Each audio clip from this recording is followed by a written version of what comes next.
Welcome to டேப் ஐஸ் institute of central exams. ICF integral coach factory Chennai அப்படின்ற ரீஜியன்லேருந்து நம்மளுக்கு வந்து அப்ரெண்டிஸ்க்கான நோட்டிஃபிகேஷன் ரிலீஸ் பண்ணியிருக்காங்க.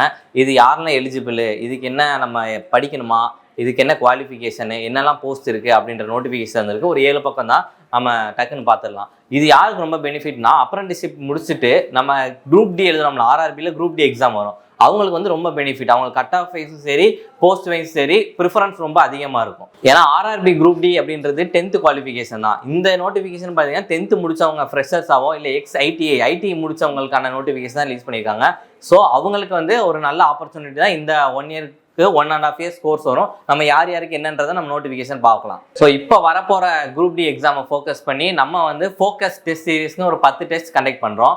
இது என்ன பேட்டர்ன் பார்த்தீங்கன்னா, குரூப் டி பேட்டர்ன்லேயே கண்டக்ட் பண்ணுறோம். எவ்ரி சண்டே ஜூலை 20 ஸ்டார்ட் பண்ணி எவ்ரி சண்டே நடக்க இருக்கு. இது எங்கெல்லாம் நடக்குதுன்னு பார்த்தீங்கன்னா, டேப் இன்ஸ்டியூட் மொத்தம் 60க்கும் மேற்பட்ட கிளைகள் இருக்குது. அந்த 60க்கும் மேற்பட்ட கிளைகளில் ஆஃப்லைனில் நீங்கள் நியர்பை உங்கள் ஊரில் இருக்க நியர்பை பிரான்ச்சஸில் போய் நீங்கள் எழுதிக்கலாம். இந்த டெஸ்ட்டுக்கு பார்த்தீங்கன்னா ஃபீஸ் வந்து 200 rupees வரும். மொத்தம் 10 டெஸ்ட்டுக்கு சேர்த்தே 200 rupees தான். முதல் டெஸ்ட்டில் வர முதல் 3 நபர்களுக்கு நம்ம டேப் இன்ஸ்டியூட்டில் மேக்ஸ் புக் வந்து ஃப்ரீயாக ப்ரொவைட் பண்ணுறோம். வேறு ஏதாச்சும் டவுட் இருக்குது அப்படின்னா இந்த நம்பரை கான்டாக்ட் பண்ணுங்கள். 8438219900 இந்த நம்பர் கான்டாக்ட் பண்ணிங்கன்னா வேணும் உங்களுக்கு தகவலை அவங்க அதை ப்ரொவைட் பண்ணுவாங்க. நம்ம டேப் ஐஸ் யூடியூப் சேனலில் இப்போ இந்த எக்ஸாம் வரப்போதில் நம்ம ஜூலை 20 ஸ்டார்ட் பண்ண போகிறோம். அதுக்கு முன்னாடி ஒரு 15 days free YouTube classes daily ரெகுலராக ஈவினிங் 5 மணிக்கு மேக்ஸ், ரீசனிங், அதாவது அரித்மெட்டிக்கும் சரி, அட்வான்ஸும் சரி, அது போக ரீசனிங் கிளாஸஸும் மாறி மாறி உங்களுக்கு வந்துகிட்டே இருக்கும். ஸோ இது 15 daysமே ஃப்ரீ கிளாஸஸ் தான், நீங்கள் வந்து பார்த்து பயன்பெறலாம். ஓகே, இப்போ அந்த நோட்டிஃபிகேஷன் ஐசிஎஃப்ல என்ன நோட்டிஃபிகேஷன் சொல்லியிருக்காங்க, என்னென்ன போஸ்ட் இருக்குது, யார் எலிஜிபிள் எல்லாமே நம்ம பார்க்கலாம் ஒவ்வொன்றா. ஓகே, ஃபர்ஸ்ட் பார்த்தீங்கன்னா இது என்கேஜ்மெண்ட் ஆஃப் அப்ரெண்டிஸ்ஷிப் ட்ரைனிங். இது என்னது அப்படின்னா, இது வந்து ஒரு ஜாப் கிடையாது, இது வந்து ஒரு அப்ரெண்டிஸ்ஷிப் ட்ரைனிங்கான நோட்டிஃபிகேஷன். அப்போ இதில் சேர்ந்தோம் அப்படின்னாலே நம்ம சென்ட்ரல் கவர்மெண்ட் ஜாப் வாங்கிட்டோமான்னு கேட்டால் அப்படி கிடையாது. இது ட்ரைனிங்.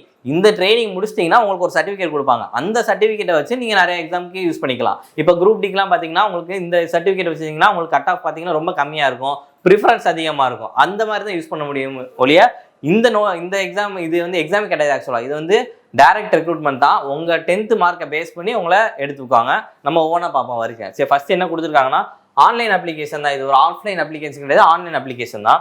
இது எப்போ வந்து ஸ்டார்ட் ஆகுது அப்படின்னு பார்த்தீங்கன்னா, ஆன்லைன் அப்ளிகேஷன் வந்து ஓப்பனிங் டேட் வந்து ஜூலை 12 ஸ்டார்ட் ஆகி ஆகஸ்ட் 11 வரைக்கும், கிட்டத்தட்ட ஒரு மாதம் என்னது நம்ம அப்ளை பண்ணிக்கலாம் இந்த எக்ஸாமுக்கு. இதை வந்து ஆன்லைனில் அப்ளை பண்ணணும். எந்த வெப்சைட்டில் அப்ளை பண்ணணும் அப்படின்னா https இந்த வெப்சைட் தான், pb.icf.govern.in இந்த வெப்சைட்ல நம்ம போய் அப்ளை பண்ற மாதிரி இருக்கும். இதுதான் வந்து வேகன்சி அண்டு என்னெல்லாம் போஸ்ட் அப்படின்னு. இப்போ கார்பெண்டர் அப்படின்ற போஸ்ட்டுக்கு இப்போ ஃப்ரெஷர்ஸ் XIT அப்படின்னு கொடுத்துருக்காங்க. ஃப்ரெஷர்ஸ் அப்படின்றது 10th முடிச்சவங்க. இப்போ நான் 10th முடிச்சிருக்கேன் அப்படின்னா இவங்க எல்லாமே இதுக்கு எலிஜிபிள் தான். XIT அப்படின்றது ஐடிஐ கம்ப்ளீட் பண்ணவங்க, ஐடிஐ கோர்ஸ் கம்ப்ளீட் பண்ணவங்களுக்குலாம் இந்த போஸ்ட். அப்போ மொத்தம் பார்த்தீங்கன்னா இப்போ கார்பெண்டர் இருக்கு, electrician, fitter, machinist, painter, welder, இதெல்லாம் பார்த்தீங்கன்னா டோட்டலாக general category, OBC, SC, ST, PWD candidates இதில் அப்ளை பண்ணிக்கலாம். பர்சன் வித் பெஞ்ச்மார்க் டிசபிலிட்டிஸ் அவங்களும் இதில் அப்ளை பண்ணலாம். மொத்தம் பார்த்தீங்கன்னா 320 போஸ்ட் கொடுத்துருவாங்க. இது யாருன்னா ஃப்ரெஷர்ஸ். இந்த ஃப்ரெஷர்ஸ் கேட்டகரியில் யார் வருவாங்க, 10th குவாலிஃபிகேஷன் 10th முடிச்சவங்க வருவாங்க. XIT அப்படின்றவங்க ஐடிஐ முடிச்சவங்களுக்கான போஸ்ட் என்னன்னா மொத்தம் பார்த்தீங்கன்னா அதே மாதிரி தான், general, OBC, SC, ST, PWD கேண்டிடேட்ஸ்க்கு மொத்தம் 670 வேகன்சி. கிட்டத்தட்ட மொத்தம் எவ்வளோ வேகன்சி, 990 வேகன்சி கொடுத்துருக்காங்க. மொத்தம் 990 வேகன்சி. இது போக பார்த்தீங்க அப்படின்னா MLT ரேடியாலஜி, பேத்தாலஜி, PASAA அந்த போஸ்ட்டும் கொடுத்துருக்காங்க. இது யாருக்கு அப்படின்னு பார்த்தீங்கன்னா XITக்கு மட்டும்தான் இருக்கும். மற்றபடி MLT ரேடியாலஜியும் பேத்தாலஜியும் ஃப்ரெஷர்ஸும் அதில் அப்ளை பண்ணலாம் அப்படின்னு தான் கொடுத்துருக்காங்க. ஓகே, MLT அப்படின்னா மெடிக்கல் லேப் டெக்னீஷியன் அப்படின்னு அர்த்தம். இந்த கீழே போட்டிருப்பாங்க, நம்ம பார்க்கலாம். MLT அப்படின்னா மெடிக்கல் லேப் டெக்னீஷியன், லேப்ல நம்ம இருக்கோம்ல அதுக்கான தான் போஸ்ட். இந்த ரேடியாலஜி, பேத்தாலஜி இதெல்லாம். PASAA அப்படின்னு programming and system administration assistant, system related works இருக்கும். ஓகே, இப்போ அடுத்து என்ன கொடுத்துருக்காங்கன்னா, இப்போ நம்ம SC, ST, OBC reservation claim பண்ணுறப்ப அதுக்கு என்ன சொல்லியிருக்காங்கன்னா, நம்ம கண்டிப்பாக சர்டிஃபிகேட் வச்சிருக்கணும், ப்ரொவைட் பண்ணணும் அப்படின்னு சொல்கிறாங்க. அப்படி இல்லை, நான் சர்டிஃபிகேட் இல்லை, நான் OBCன்னு அப்ளை பண்ணியிருக்கேன் அப்படின்னா, ஆனால் அவங்கள வந்து அவங்க ஜென்ரல் கேட்டகரியாக தான் கன்சிடர் பண்ணியிருப்பாங்க. அதுதான் இங்கே சொல்லியிருக்காங்க. ஓகே, நோட்டுன்னு சொல்லி ஒரு பாயிண்ட் கொடுத்துருக்காங்க. அதுதான் ரொம்ப முக்கியமான பாயிண்ட். என்னன்னு பார்க்கலாம். Candidate with higher qualification than 10th matric SSLC. அதாவது நீங்கள் 10th இப்போ இந்த போஸ்ட் 10th போஸ்ட் இருக்கா, 10th போஸ்ட்டுக்கு நீங்கள் கண்டிப்பாக 10th தான் படிச்சிருக்கணும். 12th போஸ்ட்டுக்கு 12th தான் படிச்சிருக்கணும். ஐடிஐக்கு நீங்கள் ஐடிஐ தான் முடிச்சிருக்கணும். இப்போ பார்த்தீங்களா எக்ஸப்ட் எம்எல்டி வேறு ஏதாவது qualification 12th R higher secondary கொடுத்துருக்காங்களா? இப்போ என்ன சொல்கிறாங்க அப்படின்னா, நான் வந்து டிகிரி முடிச்சிருக்கேன், இல்லை இன்ஜினியரிங் முடிச்சிருக்கேன், டிப்ளமோ முடிச்சிருக்கேன், நான் வந்து 10th அந்த ஃப்ரெஷர்ஸில் அப்ளை பண்ணலான்னா கண்டிப்பாக நீங்கள் அப்ளை பண்ண முடியாது. ஏன் அப்படின்னா 10th என்ன ஃப்ரெஷர்ஸ் கேட்டகரியில் வரலாம்னா 10th மட்டும் தான் அப்ளை பண்ண முடியும். 12th அந்த எம்எல்டியில் வந்து நம்ம 12th படிச்சிருந்தா மட்டும்தான் அப்ளை பண்ண முடியும். இந்த ஐடிஐ முடிச்சிருந்தா அப்ளை முடியும். அதோட ஹையராக நான் படிச்சிருக்கேன், நான் டிகிரி முடிச்சிருக்கேன், இன்ஜினியரிங் முடிச்சிருக்கேன், நான் வந்து 10th அப்ளை பண்ணலாம்னா கண்டிப்பாக அப்ளை பண்ண முடியாது. அப்போ அந்த போஸ்ட்டுக்கு எது ஹையர் குவாலிஃபிகேஷனோ அது வரைக்கும் தான் அப்ளை பண்ண முடியும். நீங்கள் 10th படிச்சிருந்தா 10th அப்ளை பண்ணலாம், 12th வரைக்கும் முடிச்சிருந்தா 12th வரைக்கும் அப்ளை பண்ணலாம், ஐடிஐ முடிச்சிருந்தா ஐடிஐ போஸ்ட்டில் அப்ளை பண்ணலாம். ஒருவேளை அதை தாண்டி நான் டிகிரி முடிச்சிருக்கேன், வேற இன்ஜினியரிங் முடிச்சிருக்கேன், பிஜி யூஜி நிறைய முடிச்சிருக்கேன்னா அவங்க யாருமே இதுல எலிஜிபிள் கிடையாது, அப்ளை பண்ண முடியாது. This notification is purely for giving apprenticeship training and not for employment. இது ஆல்ரெடி நம்ம சொன்ன மாதிரி தான், ஃபர்ஸ்ட் நோட்டிஃபிகேஷன் ஸ்டார்டிங்லேயே சொன்ன மாதிரி இது வந்து ஒரு கண்டிப்பாக ஒரு ட்ரைனிங்கான அப்ரெண்டிஸ்ஷிப் ட்ரைனிங்கான நோட்டிஃபிகேஷன் தான். இது எம்ப்ளாய்மெண்ட்டுக்கான நோட்டிஃபிகேஷன் கிடையாது. இந்த ட்ரைனிங் முடிச்சுட்டு அவங்க சர்டிஃபிகேட் கொடுக்குறத வச்சு நீங்கள் குரூப் டிலையோ இல்லை வேற போஸ்ட்லையோ உங்களுக்கு ப்ரிஃபரன்ஸு எலிஜிபிள், அதாவது ப்ரிஃபரன்ஸ் அவங்க கொடுக்குற சர்டிஃபிகேட்டை வச்சு நம்ம வந்து வேற குரூப் டி எக்ஸாம்ஸ்லையோ வேற எக்ஸாம்ஸ்லையோ நம்மளுக்கு ப்ரிஃபரன்ஸ் அதிகமாக இருக்கும், கட் ஆஃப் கம்மியாக இருக்கும். அப்படின்றதுக்கான தான் இந்த ஒரு அப்ரெண்டிஸ்ஷிப் ட்ரைனிங். இந்த போஸ்ட் பார்த்தீங்கன்னா தமிழ்நாட்டில் ரெசிடென்ட் இருக்க பீப்புள் மட்டும் தான் அப்ளை பண்ணுற மாதிரி இருக்கும், வேற யாரும் அப்ளை பண்ண முடியாது. ஸோ நீங்கள் காம்படிஷனை பற்றி கவலை பண்ண வேண்டாம். வேற இருந்து வெளியே வந்து அப்ளை பண்ணுவாங்களா அப்படின்னா கிடையாது. அதான் சொல்லியிருப்பாங்க, இந்த applicants are resident and register with local employment exchange. அவங்க தான் இதில் அப்ளை பண்ணுவாங்க. State of Tamil Nadu are only eligible to apply, அவங்க மட்டும் தான் அப்ளை பண்ண முடியும் அப்படின்றத சொல்லியிருப்பாங்க. ஏஜ் லிமிட் பார்ப்போம். எலிஜிபிலிட்டி கண்டிஷன் ஏஜ் பார்த்தீங்கன்னா இந்த டேட்டுக்குள்ள எப்படி இருக்கணும், அதாவது August 11 அந்த டேட்ல நம்மளுக்கு எப்படி இருக்கும்னா உங்களுக்கு வந்து 15 வயசு கம்ப்ளீட் ஆயிருக்கணும், இல்லை 24 வயசுக்குள்ள இருக்கும். அதாவது ஏஜ் லிமிட் என்ன சொல்றாங்கன்னா 15 to 24 இதுதான் ஏஜ் லிமிட். எதுக்கு அப்படின்னா ஐடிஐ நீங்க ஐடிஐ போஸ்ட்டுக்கு அப்ளை பண்ணிட்டீங்க அப்படின்னா 15 to 24. ஒருவேளை நான் 10th முடிச்சிருக்கேன், 10th குவாலிஃபிகேஷன் அப்ளை பண்றீங்கன்னா 15 to 22. இந்த 20 to 24 அப்படின்றது வந்து எல்லாமே ஜென்ரல் கேட்டகரிக்கு. அப்பர் ஏஜ் லிமிட்ல நீங்க ஒருவேளை ஓபிசியா இருந்தீங்கன்னா இதுல இருந்து 3 வருஷம் கூட்டிக்கலாம், எஸ்சியா இருந்தா இதுல இருந்து 5 வருஷம் கூட்டிக்கலாம் அப்படின்றத அடுத்து சொல்லியிருப்பாங்க. அப்பர் ஏஜ் லிமிட் அப்படின்றது இதுல இருந்து 3 வருஷம் ஓபிசியா இருந்தா, எஸ்சியா இருந்தா இதுல இருந்து 5 வருஷம் அப்படின்னு நம்ம கூட்டிக்கலாம். இப்போ பர்சன் வித் பெஞ்ச்மார்க் டிசபிலிட்டிக்கு அப்பர் ஏஜ் லிமிட் வந்து 10 இயர்ஸ் கொடுத்துருக்காங்க. எஜுகேஷன் குவாலிஃபிகேஷன் என்ன அப்படின்றத பார்க்கலாம். இப்போ பார்த்தீங்கன்னா XIT அப்படின்றவங்க ஐடிஐ முடிச்சவங்க ஃபிட்டர், எலக்ட்ரீஷியன், மிஷினிஸ்ட் இந்த போஸ்ட்டுக்குலாம் அப்ளை பண்ணணும்னா அவங்க வந்து மினிமம் பாஸ் என்னது 10th கண்டிப்பாக படிச்சிருக்கணும். 10th வந்து அவங்க 50% ஸ்கோர் பண்ணியிருக்கணும். அதுக்கப்புறம் வித் சயின்ஸ் அண்ட் மேக்ஸ், சயின்ஸும் மேக்ஸும் அவங்க வந்து கண்டிப்பாக படிச்சிருக்கணும். அண்டர் 10th +2 சிஸ்டம், இந்த சிஸ்டத்தில் படிச்சிருக்கணும். அப்படி இல்லைன்னா அதுக்கு ஈக்குவலண்டாக படிச்சிருக்கணும். அது போக என்னன்னா national trade certificate in vocational training, அது போக என்னன்னா national training certificate, national council vocational training முடிச்சிருக்கணும், இல்லாட்டி state council for vocational training 1 year பீரியட்ல முடிச்சிருக்கணும் அப்படின்னு சொல்லியிருக்காங்க. இவங்களுக்கு என்ன பீரியட் டைமிங் பார்த்தீங்கன்னா 1 year. இந்த பீரியட் வந்து ஐடிஐ முடிச்சவங்களுக்கு இந்த போஸ்ட்லாம் நம்ம போகணும் அப்படின்னா அப்ளை பண்றப்ப அவங்க என்னெல்லாம் இருக்குன்னா 10th முடிச்சிருக்கணும், 10th 50% எடுத்துருக்கணும், அதுக்கப்புறம் சயின்ஸ் வித் மேக்ஸ் படிச்சிருக்கணும் அண்டர் 10th +2 சிஸ்டத்துல. அது உங்களுக்கு வந்து அது போக இந்த சர்டிஃபிகேட் NCVTன்னு சொல்லுவாங்க, national council for vocational training, அந்த சர்டிஃபிகேட் வச்சிருக்கணும் அப்படின்னு சொல்லியிருக்காங்க. இது வந்து 1 year.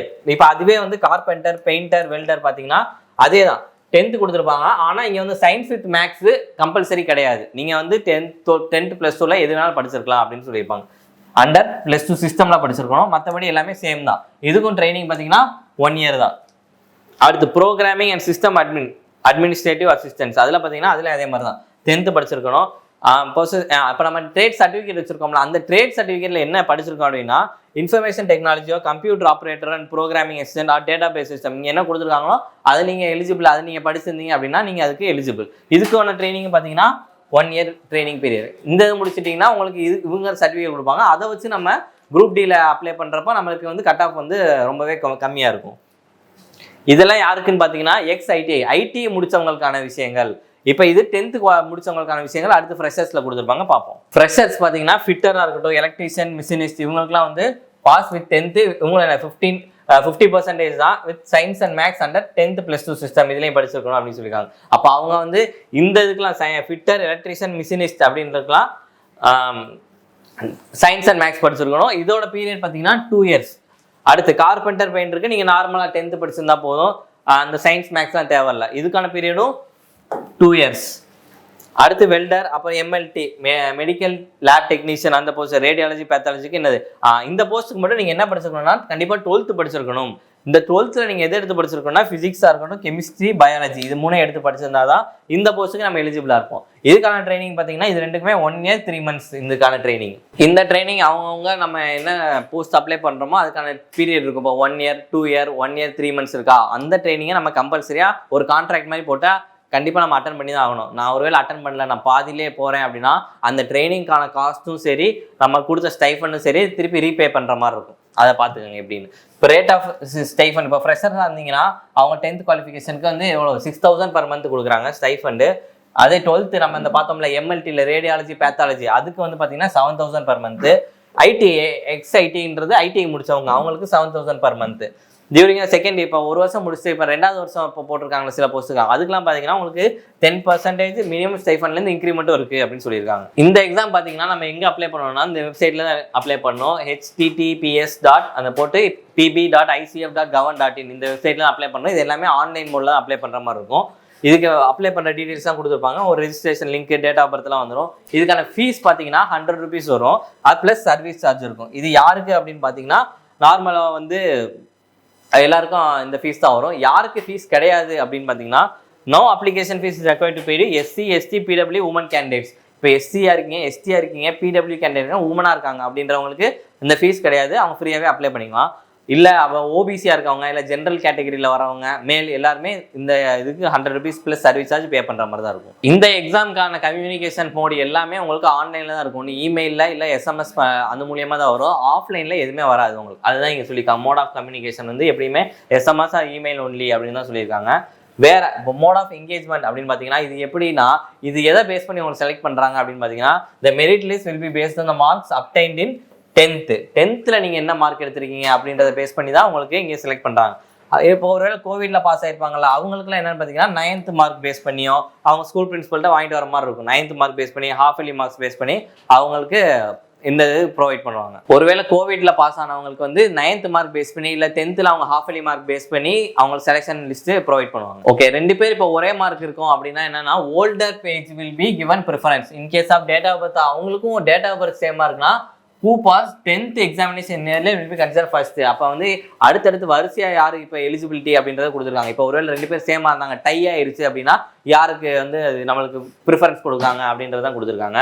இப்போ அலாட்மெண்ட் ஆஃப் ட்ரேட், நம்ம ஒரு ட்ரேட் எடுத்துட்டோம்னா திருப்பி அந்த ட்ரேடை மாற்ற முடியாது. Once trade is allotted request for change of trade will not be entertained. அப்போ ஒன்ஸ் ஒரு ட்ரேட் எடுத்துட்டோம் அப்படின்னா இப்போ ஃபிட்டர்னு எடுத்துட்டோம் அப்படின்னா அது மட்டும் தான் இருக்கணும். மிஷினிஸ்ட் எடுத்துட்டோம் அது மட்டும் தான் இருக்கணும். வெல்டர் எடுத்துட்டோம் இல்லை பெயிண்டர் எடுத்துட்டோம் அதை நான் மாத்துறேன் அப்படின்னா அது மாற்ற முடியாது அப்படின்றத சொல்றாங்க. ஓகே, இப்போ சர்டிஃபிகேட் வெரிஃபிகேஷன் அப்போ என்ன கொண்டு வரணும்னா ஒரிஜினல் நம்ம டிசி கொண்டு வரணுமா. நம்ம 10th குவாலிஃபிகேஷன் அப்ளை பண்ணுங்க இல்லை 12th இல்லை ஐடி முடிச்சிருக்கீங்கன்னா அப்போ அவங்க டிசி கொடுத்துருப்பாங்களா அதை கண்டிப்பாக கொண்டு வரணும் டாக்குமெண்ட் வெரிஃபிகேஷன் அப்போ அப்படின்னு சொல்லியிருக்காங்க. ஆல்ரெடி நம்ம ஃபர்ஸ்டே சொன்ன மாதிரி தான் இது வந்து என்ன ஒரு ஜாப் கிடையாது. இது வந்து no employment is guaranteed to the apprentice of completion of the training. இது வந்து ஒரு ட்ரைனிங் தான். இந்த ட்ரைனிங்கை வச்சு உங்களுக்கு ஒரு சர்டிஃபிகேட் கொடுப்பாங்க. அந்த சர்டிஃபிகேட்டை வச்சு நீங்கள் வெளியே ஜாப் தேடிக்கலாம் ஒழிய இது வந்து ஜாபுக்கான நோட்டிஃபிகேஷன் கிடையாது. இது ஜாப் ட்ரைனிங். அதான் கிளியரா மென்ஷன் பண்ணிருக்காங்க.